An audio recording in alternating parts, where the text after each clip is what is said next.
देखिए, थर्मोडायनेमिक्स का एक टॉपिक है internal energy of A system.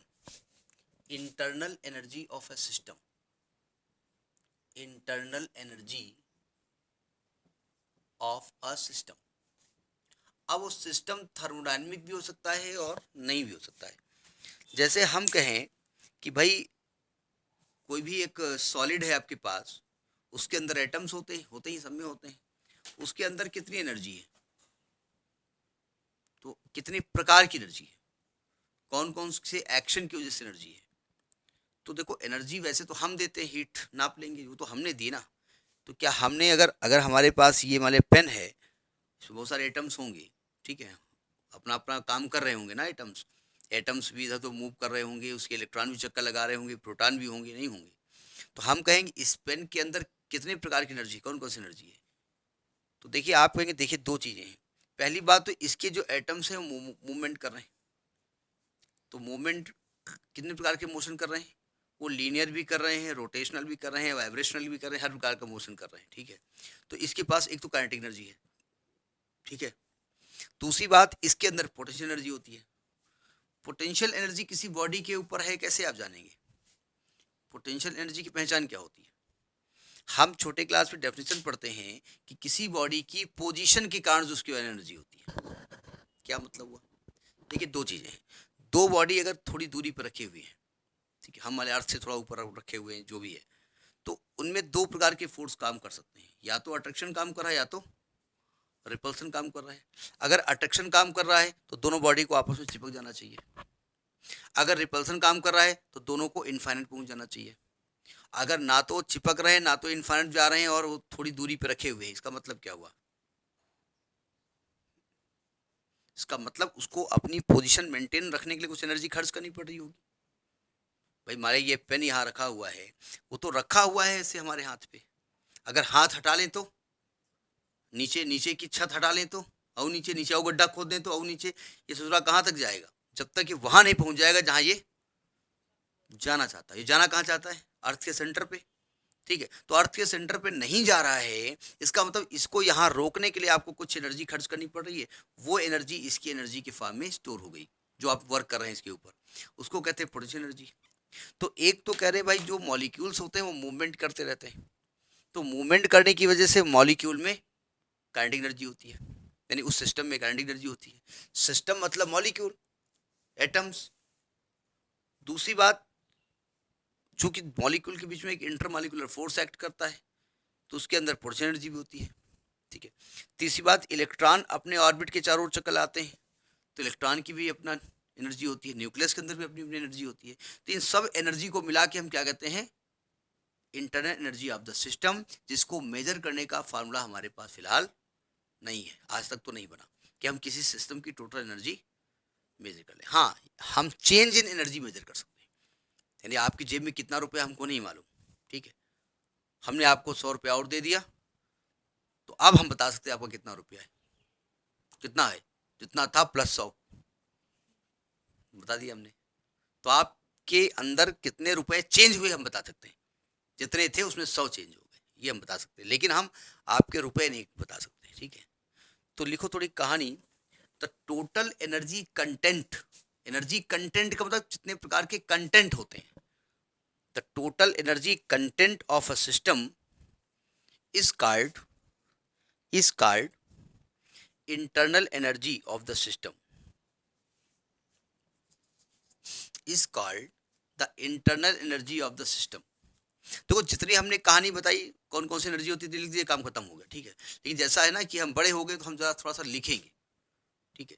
तो थोड़ा सा एक आध पेज यहाँ भरना पड़ेगा। It is in the form of, it is in the form of, अब फॉर्म ऑफ करके पहला नंबर 1 लिखिए और हेडिंग डाल दीजिए काइनेटिक एनर्जी। किसमें? एक तो काइनेटिक एनर्जी होती है। क्यों होती है? तो आप कहेंगे देखो भैया ऐसा है ना, किसी सिस्टम में जो उसके मॉलिक्यूल्स होते हैं उसमें ट्रांसलेशनल मोशन होता है, रोटेशनल मोशन होता है, वाइब्रेशनल मोशन होता है। तो इन मोशन की वजह से जो एनर्जी होती है उसको हम कहते हैं काइनेटिक एनर्जी, ठीक है। एक एक वो एडवर्टीजमेंट आता है, वो पंखा ऐसे कोई है, उसमें वो कोई ड्रिंक पीते इतनी एनर्जी आ जाती है, इतना पंखा चलाते हैं कि सामने वाला दूर भाग जाता है।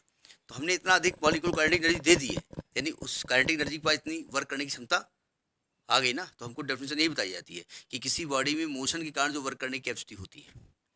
तो लिखो कहानी जरा, it is due to translational, बताइए काइनेटिक एनर्जी होती क्यों है? इट इज ड्यू टू, क्या होती नहीं बताई जा रही है, क्यों होती है बताई जा रही है। It is due to translational, translational का मतलब जैसे कहा बाहर जाता है ही गोज ट्रांसलेशन, ट्रांसलेशनल का मतलब क्या होता है? ले मतलब लिख भी लिया और कल यहाँ क्या नाम, हम पहचान तो रहे हैं ट्रांसलेशन थे, एक्सप्लेन नहीं कर पाएंगे तो क्या कर पाएंगे, वो देख के मुस्कुरा देंगे, वाह एक्सप्लेन नहीं कर पाएंगे। ट्रांसलेशन मतलब लीनियर होता है, लीनियर। तो लीनियर का मतलब क्या होता है? जब ट्रांसलेशन का लीनियर होता है तो लीनियर क्यों नहीं बोला आपने? देखो एक पार्टिकल चल रहा है एक स्ट्रेट लाइन में तो उसको लीनियर मोशन कहते हैं। एक बॉडी चल रही है स्ट्रेट लाइन में तो उस बॉडी में बहुत सारे पार्टिकल्स है, यानी एक एक कलेक्शन ऑफ पार्टिकल्स है, एक सिस्टम ऑफ पार्टिकल्स है, तो इसके मोशन को हम ट्रांसलेशनल मोशन कहते हैं। ठीक है, तो लिखिए it is due to translational, rotational and vibrational motion of the molecules. क्या होता है नहीं लिखवाया जा रहा है, क्यों होता है लिखवाया जा रहा है। It is due to translational, rotational and vibrational motion of the molecules, यानी ये इसकी वजह से होता है। And kinetic energy depends only on the temperature, kinetic energy depends only on the temperature. आपको याद होगा हमने कहा था कि कोई चीज़ टेम्परेचर, किसी चीज़ का गर्म, जैसे ग्लास गर्म कर दीजिए और गरम गरम ग्लास आपको पकड़ा देगा और जल गई, क्यों जल गई भाई, ग्लास में क्या हमने कर दिया? हमने केवल उसको गर्म करने से क्या होगा, उसके जो मॉलिक्यूल थे ग्लास के ना वो बहुत तेज वाइब्रेट करने लगे, तो इतनी तेज वाइब्रेट कर रहे हैं कि आपके हाथ में तेजी से हिट कर रहे हैं, ये हमने कर दिया। ठीक है, दूसरा लिखिए पोटेंशियल एनर्जी, पोटेंशियल एनर्जी। तो दूसरी हो गई एनर्जी पोटेंशियल एनर्जी, है ना। पोटेंशियल एनर्जी किस वजह से होती है? ड्यू टू इंटरमॉलिक्यूलर फोर्स की वजह से होती है। ठीक है, तो लिखिए it is due to intermolecular forces, it is due to intermolecular forces, molecular forces. ये किस पर डिपेंड करता है? ये डिपेंड करता है कि दोनों मॉलिक्यूल के बीच में सेपरेशन कितना है। तो it depends on the separation between the molecules, it depends on the separation of the molecules.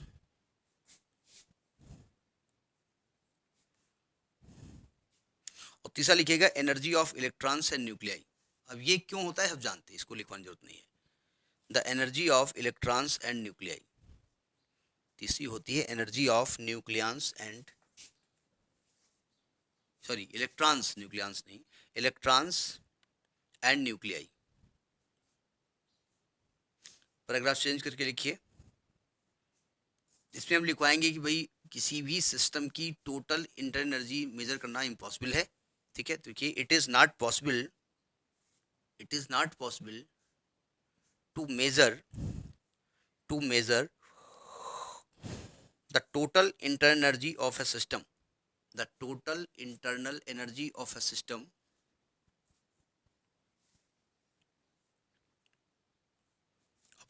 in any given state, मतलब वो चाहे सॉलिड हो, चाहे लिक्विड हो, चाहे गैस हो, in any given state only change of its value can be measured, only change of its value can be measured।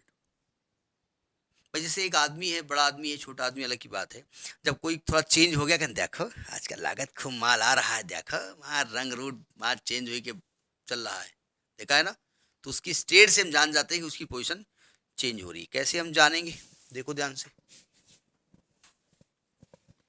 हमने कहा देखो ऐसा है कि अगर if initial internal energy, internal energy of a system, अगर इंटरनल को मान लें U1, ये लिखा जाता है इसलिए हम भी लिख रहे हैं, ठीक है, and final internal energy of the system is U2। कैसे फाइनल हुआ? हमने क्या किया, हीट दिया है, heat given to the system, to the system. System को जो हमने हीट दी वो है Q, और work done by the system, work done by the system वो है आपकी W। ठीक है, तो चेंज इन एनर्जी कैसे निकालेंगे? Change in internal energy. Writing बड़ी गंदी है, क्या करें, लिखते तो हाथ अपने आप भाग जाता है। होगा U2 माइनस U1, जिसको कि हम डेल्टा U करेंगे। हमने Q हीट दी है और सिस्टम ने W वर्क कर दिया है, तो Q माइनस W हो जाएगा।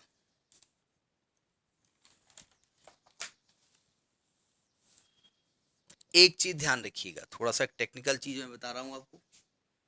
देखिए, जैसे आप एक सिलेंडर ले लें, ठीक है, इसमें पिस्टन लगा हुआ है और इसमें गैस भरी हुई है। ठीक है, आपने यहां से इसको हीट दिया, एक कैंडल लगा दी, हीट दिया मतलब आपने क्या दिया? Q दिया। ठीक है, तो सिंपल सी बात है, ये जो गैस होगी एक्सपेंड होगी, एक्सपेंड होगी तो पिस्टन को धक्का मारेगी, पिस्टन को धक्का मारेगी तो पिस्टन थोड़ा डिस्प्लेस हो सकता है, और डिस्प्लेस होगा तो ये वर्क करेगी। ठीक है, तो Q माइनस W कर देंगे तो वो एनर्जी उसकी मिल जाएगी आपको। इसमें वर्क किसने किया? सिस्टम ने, गैस ने वर्क किया ना। तो अगर गैस वर्क करती है तो वर्क पॉजिटिव होता है, इसलिए हमने माइनस W किया है, W पॉजिटिव लिया है। ठीक है, और अगर हम ये ना करते, ऊपर से हम कोई चीज को प्रेशर कर देते, इसको दबा देते, तो दबाने से क्या होता? वॉल्यूम इससे घट जाता। ठीक है, इसकी एनर्जी तब बढ़ जाती, इसके गैस मॉलिक्यूल नजदीक आ जाते और इसकी वजह से उसकी हीट बढ़ जाती।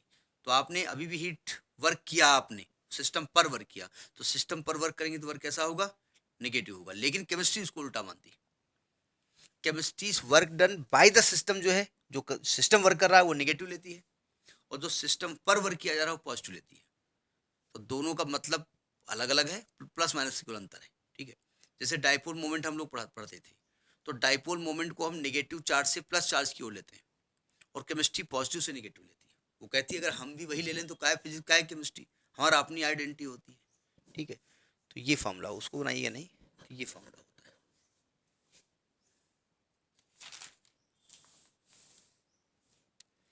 तो ये हमने आपको कंसेप्ट बता दिया।